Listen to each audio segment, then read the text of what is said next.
السلام علیکم ورحمۃ اللہ وبرکاتہ، نحمدہ ونصلی علی رسولہ الکریم، اما بعد فاعوذ باللہ من الشیطان الرجیم، بسم اللہ الرحمن الرحیم، رب اشرح لی صدری ویسر لی امری واحلل عقدۃ من لسانی یفقہوا قولی۔ الحمدللہ، میرے لیے بہت خوشی کی بات ہے کہ مختلف جگہوں سے آج آپ لوگ یہاں پر جمع ہیں اور اللہ کی خاطر جمع ہیں، اور اللہ کی خاطر اکٹھے ہونے کا اجر و ثواب بھی کچھ اور ہے۔ اللہ کی خاطر آپس کی محبت جو ہے وہ ایمان کا مضبوط ترین کڑا ہے، ایمان کی مضبوطی ہوتی ہے اس سے۔ جب لوگ اللہ کی خاطر ایک دوسرے سے تعلق رکھتے ہیں، ایک دوسرے سے محبت کرتے ہیں، ایک دوسرے کو وزٹ کرتے ہیں، ایک دوسرے کی کیئر کرتے ہیں، ایک دوسرے کے ساتھ خیر کے کاموں پہ جمع ہوتے ہیں، ایک دوسرے پہ خرچ کرتے ہیں، تو اللہ تعالیٰ سے دعا ہے کہ اللہ تعالیٰ ہمارے سارے کاموں کو اپنے لیے خالص کر لے اور اپنی محبت کی خاطر کرنے کی توفیق دے، اپنی ہی خاطر کرنے کی توفیق دے، اور اس محبت کا جو لطف ہے وہ ہمیں دنیا میں بھی عطا کرے، اور اس کی جو مٹھاس ہے وہ ہمیں آخرت میں بھی عطا کرے، اور ہمیں اپنے چہرے کا دیدار نصیب فرمائے، اور اپنے عرش کے سائے تلے ہمیں سب کو جمع کرے۔ دنیا کے یہ فاصلے کوئی حیثیت نہیں رکھتے، کیونکہ انسان جب اللہ کی خاطر کسی سے محبت کرتا ہے تو چاہے وہ دنیا کے کسی بھی حصے میں ہو، کہیں پر بھی ہو، اور نہ صرف یہ کہ مکان کے اعتبار سے، زمان کے اعتبار سے، یعنی زمانے کے اعتبار سے بھی اگر صدیوں کا بھی فاصلہ ہو تو وہ بھی کوئی معنی نہیں رکھتا، جیسی ہماری صحابہ کرام سے اور تابعین سے اور تبع تابعین سے اور علماء امت سے محبت ہے، اور وہ بھی صرف اور صرف دین ہی کی وجہ سے ہے، اللہ ہی کی خاطر ہے۔ تو یہ محبتیں انسان کو بہت کچھ سکھا جاتی ہیں، اور زندگی میں بہت سے مواقع پر انسان کے لیے بڑی تقویت کا باعث ہوتی ہیں۔ تو اللہ تعالیٰ ہم سب کو اپنے لیے خالص کرے اور اپنی رحمتوں سے نوازے۔ تو اب میں بات آپ لوگوں سے کروں گی نماز کے حوالے سے۔ الحمدللہ ہم سب نماز پڑھتے ہیں، اور ہم سب کو اپنی نمازوں کی فکر بھی ہوتی ہے، اور ہم نماز سے متعلق کورسز وغیرہ بھی کرتے رہتے ہیں، پڑھتے بھی ہیں، پڑھاتے بھی ہیں، اور اپنی تمام حرکات اور سکنات سنت کے مطابق کرنے کی کوشش کرتے ہیں۔ لیکن نماز کا ایک ظاہری پہلو ہے اور ایک اس کا روحانی یا باطنی پہلو ہے۔ کوئی عمل اسی وقت درست ہوتا ہے جب اس کے یہ دونوں پہلو جو ہیں وہ درست ہوں۔ ایک یہ کہ انسان کے عمل میں اخلاص ہو، اللہ کی خاطر کرنے والا، اور دوسرا یہ کہ ظاہری عمل جو ہے وہ سنت کے مطابق ہو۔ اخلاص کا تعلق ہمارے دل سے ہے اور ہماری نیت سے ہے، اور سنت کا تعلق ہمارے ظاہری اعمال سے ہے۔ تو الحمدللہ ہم سب نے کوشش کر کے، محنت کر کے اپنی نمازیں جو ہیں وہ سنت کے مطابق کرنے کی کوشش کی ہے۔ اپنا قیام، اپنا رکوع، اپنے سجود، ان تمام چیزوں کو بہترین سے بہترین کرنے کی کوشش کرتے رہتے ہیں۔ لیکن اس کے ساتھ ساتھ یہ بھی بڑا ضروری ہے کہ ہم اپنے اندر کو بھی مزید بہتر بنائیں، کیونکہ مجھے ہمیشہ اس بات کی بہت فکر رہتی ہے۔ میں اللہ تعالیٰ سے دعائیں بھی مانگتی ہوں کہ اللہ تعالیٰ میری نماز اپنی پسند کے مطابق کر لے، اور پھر جب یہ اللہ تعالیٰ کا فرمان پڑھتی ہوں کہ الذین ھم فی صلاتہم خاشعون، یقیناً وہ مومن فلاح پا گئے جو اپنی نمازوں میں خشوع اختیار کرتے ہیں، تو کیا کروں، خیالات بھٹک جاتے ہیں اور ادھر ادھر کی سوچیں آنے لگتی ہیں اور فکر لگ جاتی ہے۔ کوشش کے باوجود بھی یہ بہت ہی کٹھن مرحلہ ہے، بڑی دشوار گھاٹی ہے جس کو عبور نہیں کر پائی۔ تو اسی سوچ کے تحت آپ لوگوں کے ساتھ دوبارہ کچھ باتیں شیئر کرنے لگی ہوں۔ بہت سال پہلے 90s کے اینڈ میں میں نے ایک لیکچر دیا تھا، نماز کیا سکھاتی ہے۔ اس کے بعد خشوع کے موضوع پر بھی کئی دفعہ بات کرنے کا موقع ملا، لیکن مجھے لگتا ہے یہ ایسا ٹاپک ہے کہ جس پر جتنی دفعہ بھی بات کی جائے اتنی ہی کم ہے۔ تو آج چند باتیں آپ کے ساتھ شیئر کروں گی تاکہ میری نماز بھی درست ہو جائے اور آپ کی بھی ہو جائے، اور اللہ سبحانہ وتعالیٰ اس کے اندر واقعی ایک ایسی کیفیت پیدا کر دے کہ جب نماز پڑھ کے اٹھے تو لگے کہ واقعی اللہ سے ملاقات کر کے آئے ہیں۔ تو سوال یہ پیدا ہوتا ہے کہ ہم اپنے رب عظیم کے سامنے کس طرح کھڑے ہوں نماز میں۔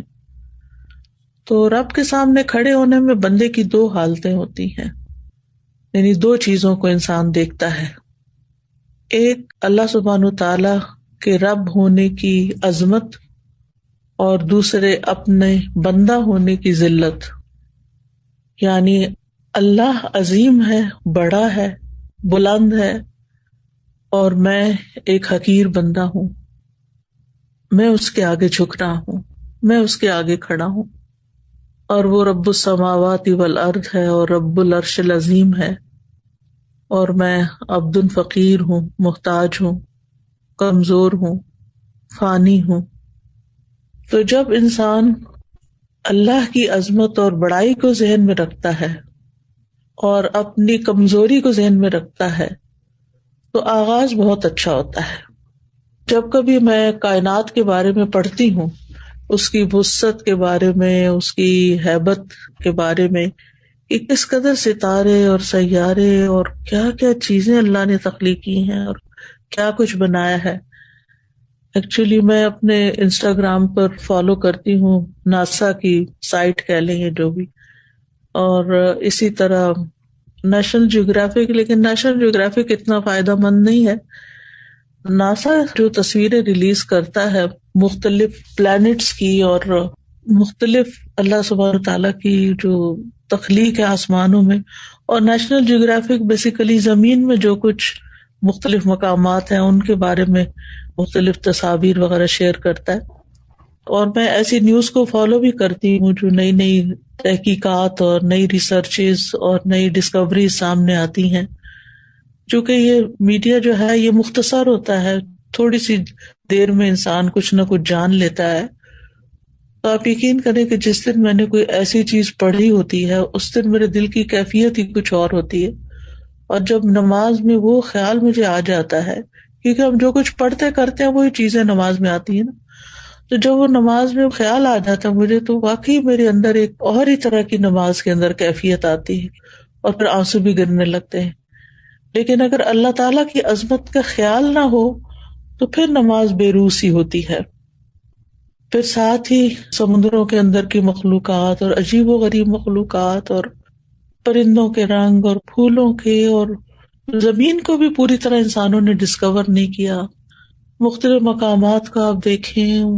باقی تو چھوڑیں، اگر آپ نے اپنے انڈور کوئی پلانٹس وغیرہ رکھے ہوں گے، جیسے میں نے اپنے اندر ہی کمرے میں رکھے، کیونکہ یہاں باہر تو اتنی سخت سردی ہے کہ نکلنے کا موقع کم ہی ملتا ہے، اور سردیوں میں درخت بھی ٹنڈ منڈ ہو جاتے ہیں، تو میں دیکھتی ہوں کہ کس طرح ایک پتا نکلتا ہے اور کس طریقے سے وہ گرو کرتا ہے، اور تھوڑی سی مٹی یا پاٹ میں کیا چیز ہے اس کے اندر جو مدد دے رہی ہے اس کو گرو کرنے میں۔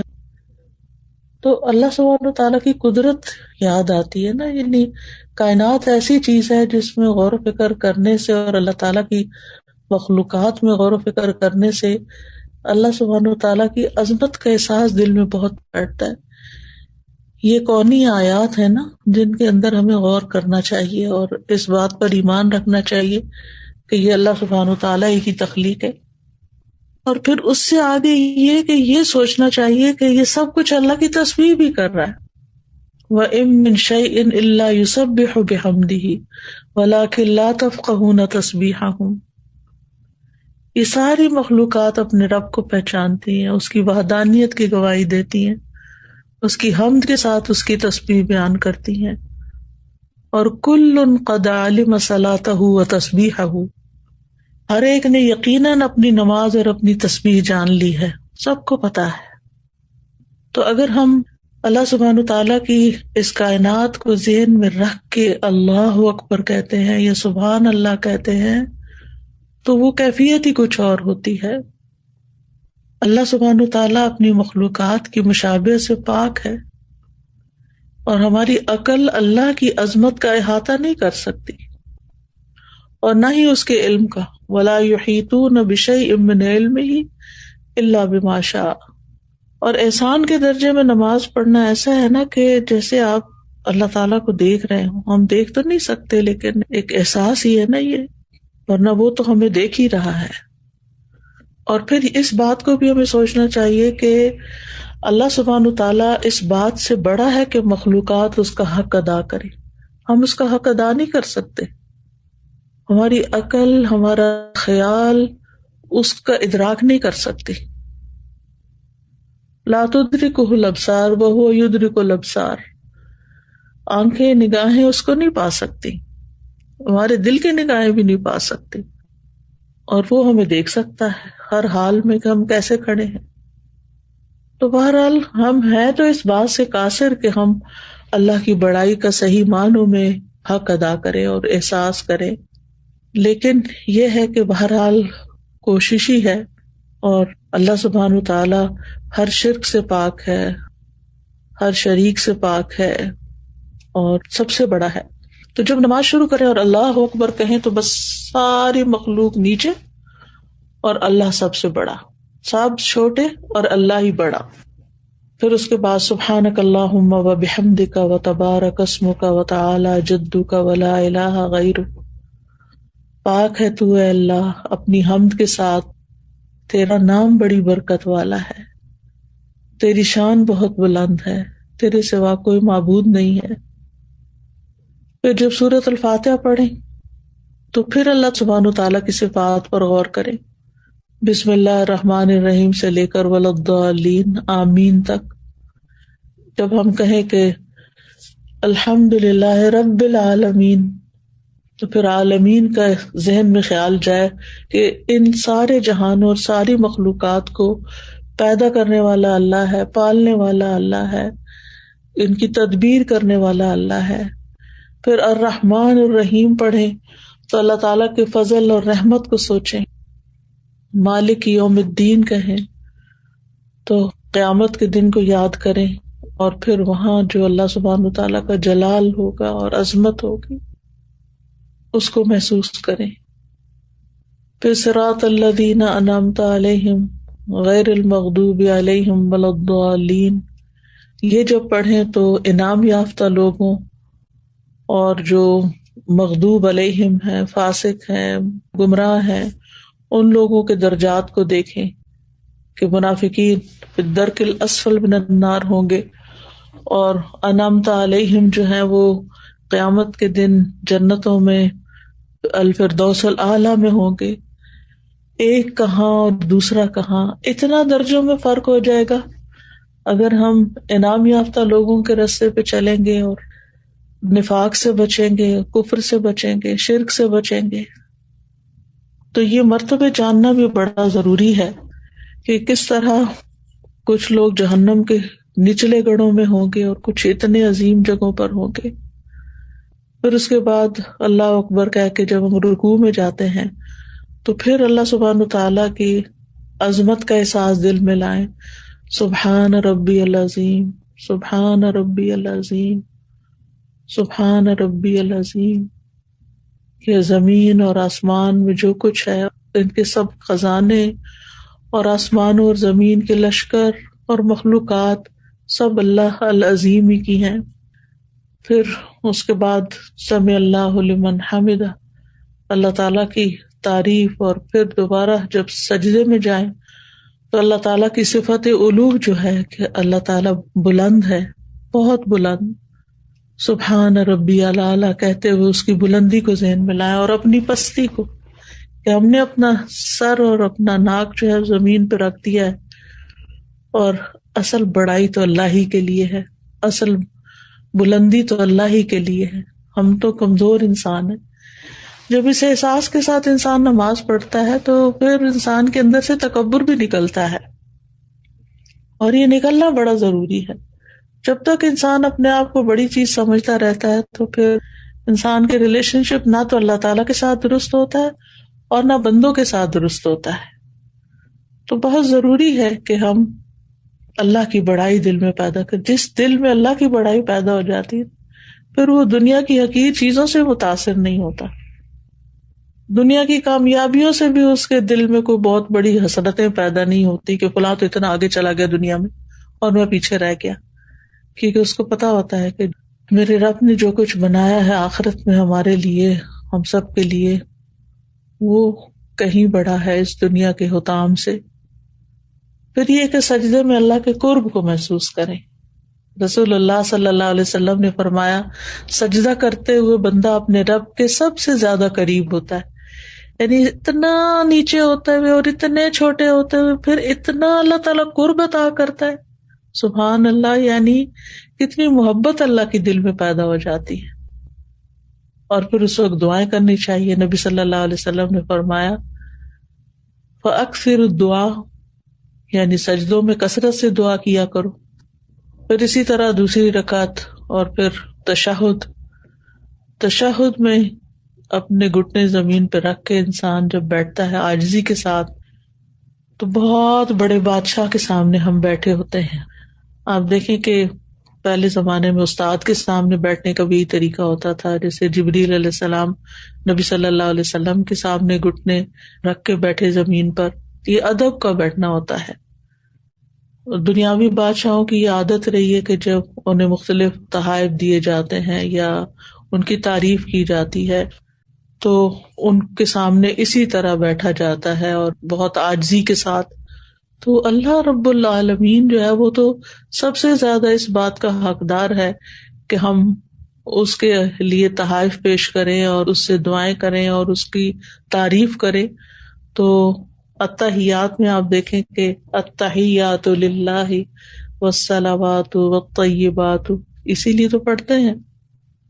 اور پھر اس کے بعد درود شریف پڑھتے ہیں، نبی صلی اللہ علیہ وسلم کے لیے دعا کرتے ہیں، پھر عباد اللہ الصالحین پہ سلام بھیجتے ہیں اور پھر اپنی آخر میں دعائیں مانگتے ہیں۔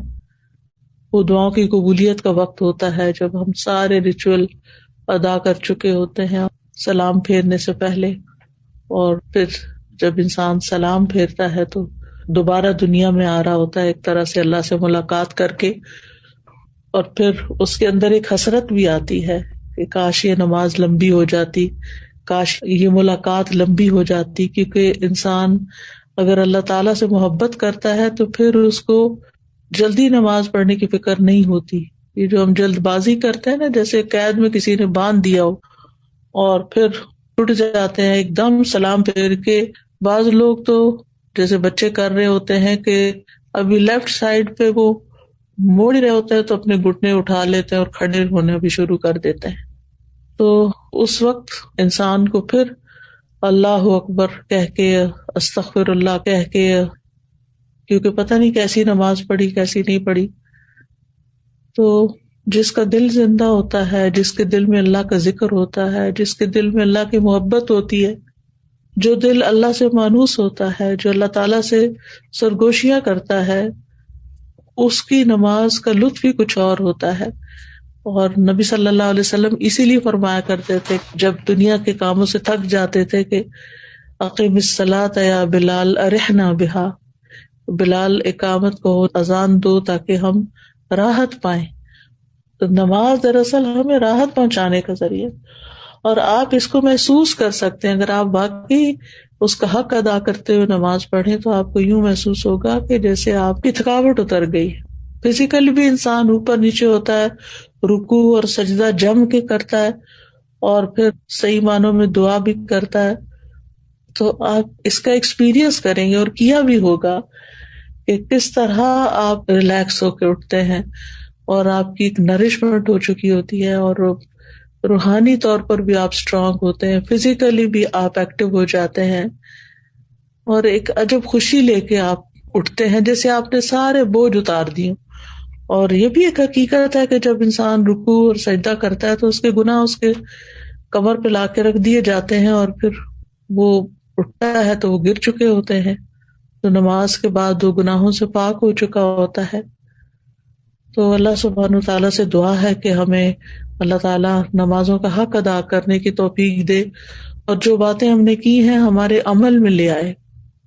اللہ سبحانہ وتعالیٰ ہمیں اپنے مخلص بندوں میں شامل کرے، ان لوگوں میں جن سے اللہ تعالیٰ محبت کرتا ہے، اور ہماری نمازوں کو واقعی اللہ تعالیٰ ایسی نمازیں بنا دے کہ جو ہمارے حق میں حجت ہوں، ہمارے خلاف حجت نہ ہو.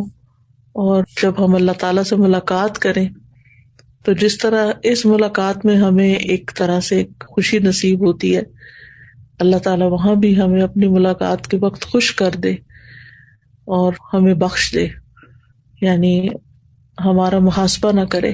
اگر ہم اس دنیا میں اپنی نمازوں میں اپنا محاسبہ کرتے رہتے ہیں تو انشاءاللہ اللہ سبحانہ وتعالیٰ آخرت کے حساب کو آسان کر دے گا. تو یہ چند باتیں تھی میری طرف سے آپ کے لیے ایک تحفہ